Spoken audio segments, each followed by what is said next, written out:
So today, Simon and I are reviewing the all-new HEAD Auxetic Extreme MP.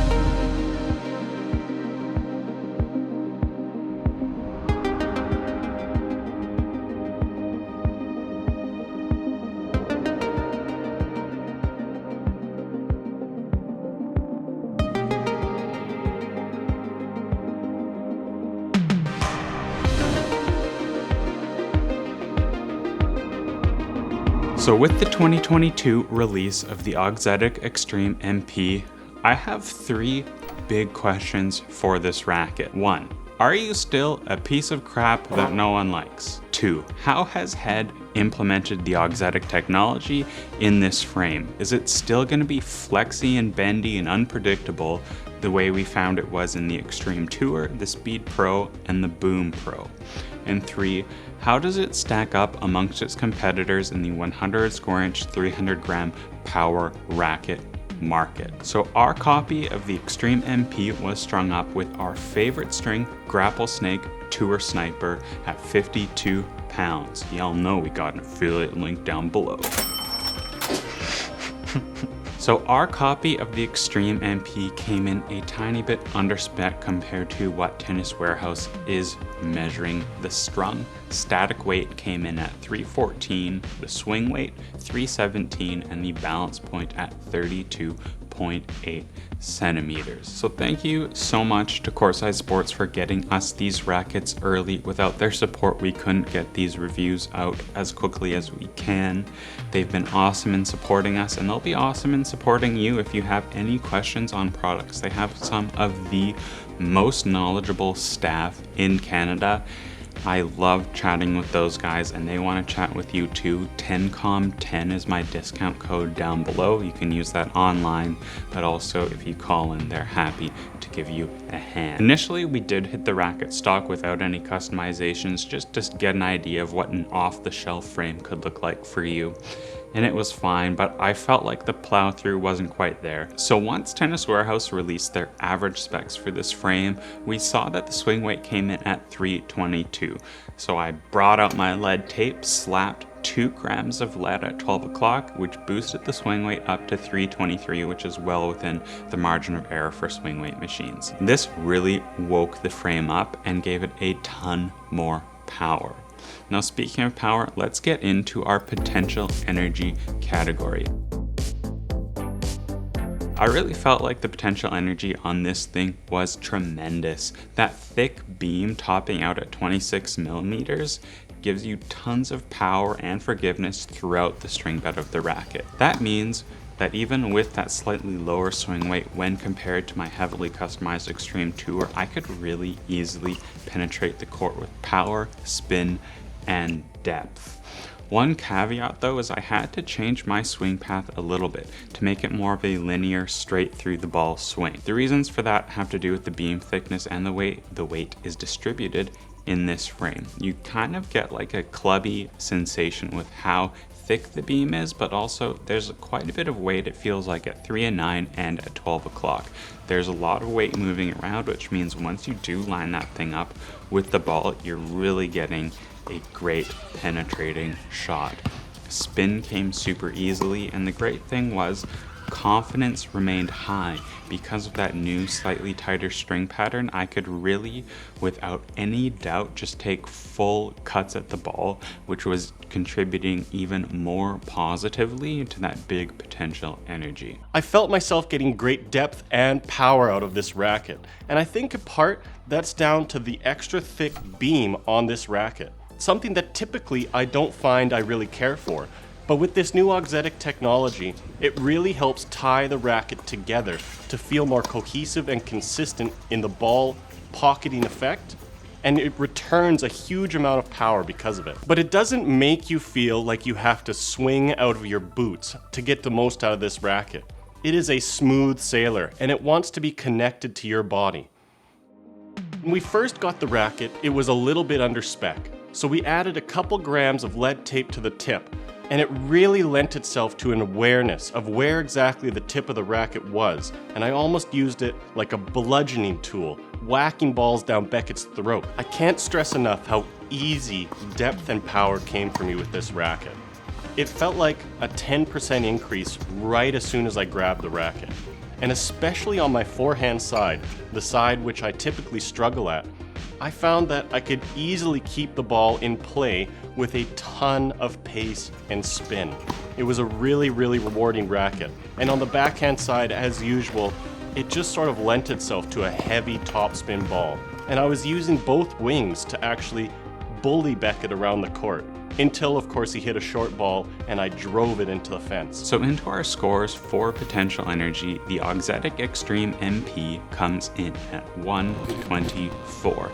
This beats out the famously powerful Babolat Pure Drive, which scored a 120.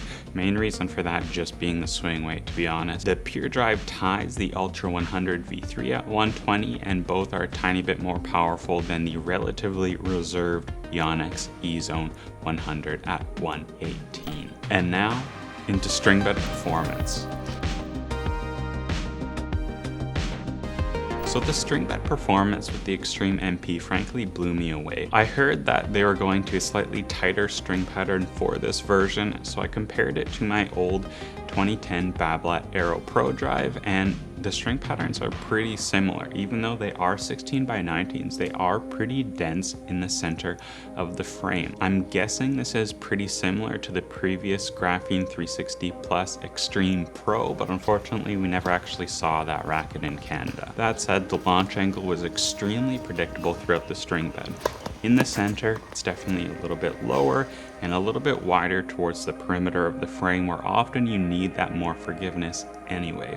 Everything about the way this string bed behaved was super predictable. Even with the injection of the Auxetic material into this frame, you're still getting a lot of consistency that we did not see with the Extreme Tour, the Speed Pro, and the Boom Pro. The ultra consistent flex combined with that perfect density 16x19 string pattern give this thing predictability among the best compared to other power rackets out there.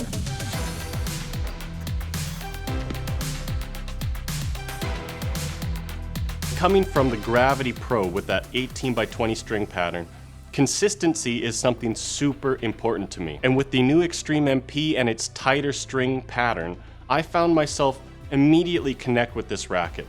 The launch angle was super predictable and controllable.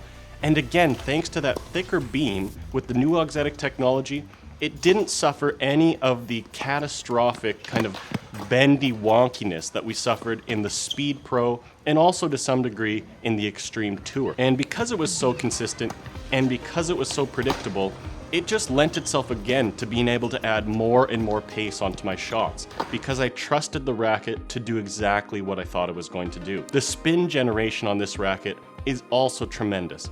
Because I had the confidence in the racket and how it would behave, I could swing freely through the ball and generate really high clearance over the net and bring it down inside the baseline with heavy topspin. So the scores for string bed performance, the Extreme MP comes in at 117. The Babolat Pure Drive, on the other hand, has a much more open 16x19, scoring 130. The Wilson Ultra V3, though it's been a couple of years since I actually hit that racket, I remember the launch angle being quite low actually, with a pretty dense pattern, so it scores a 104.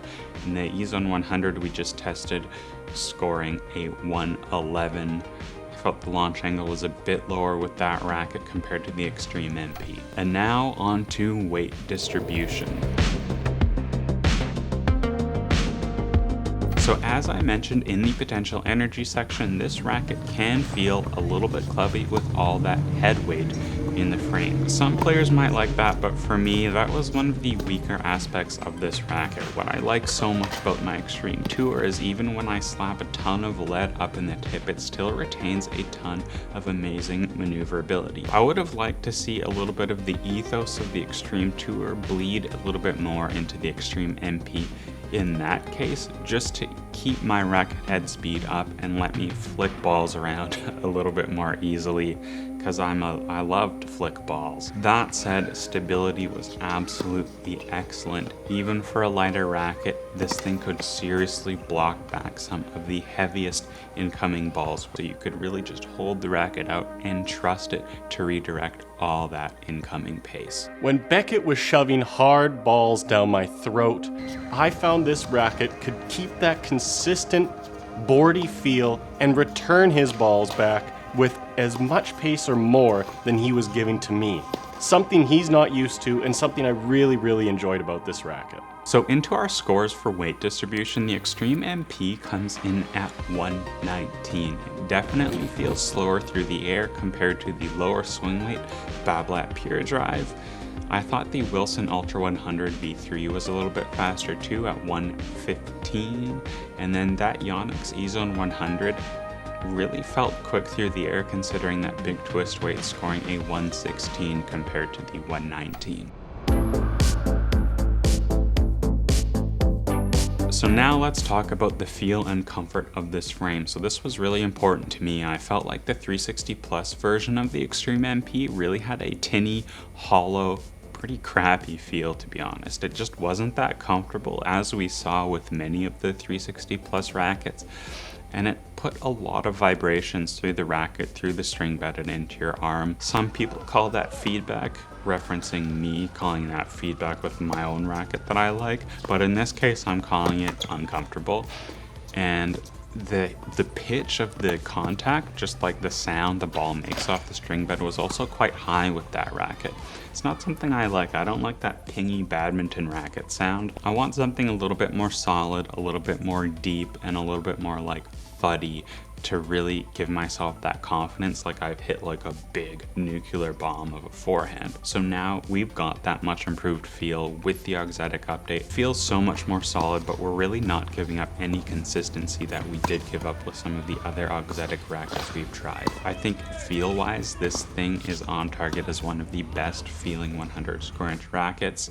Gives you a little bit better feedback and vibration compared to the Yonex EZONE 100, a 100 square inch racket that I also loved the feel of. I think feel-wise, the Extreme MP lands between the Auxetic Extreme Tour and the 360 Plus Extreme Tour in terms of a combination of decent ball pocketing but predictable and boardy as well. Overall, I really loved this racket. So far, it's the favorite of everything I've tried to date. It blends together a lot of what we really like about the new Auxetic technology, but because I think it has a little bit of extra support around the frame, again, something that we normally associate with lesser rackets, it really helps tie the whole package together and really lends to a consistent feel on the racket while still giving it that unique, great pop that we've come to love from the new Auxetic tech. Honestly, if I had the money today, I would consider switching to this racket, giving up my Gravity Pro and all that I love about that thing, especially the look, because this new Extreme MP is genuinely that good. And it sort of brought the brand of Extreme MP back from the depths of despair. If you want to keep these reviews coming, make sure to click our affiliate links with Grapplesnake and Courtside Sports. And if you can, give us a super like and send us some money directly. Anything really helps us out because we are trying to bring you the best content we can with really, truly a shoestring budget. You have no idea how basic it is around here.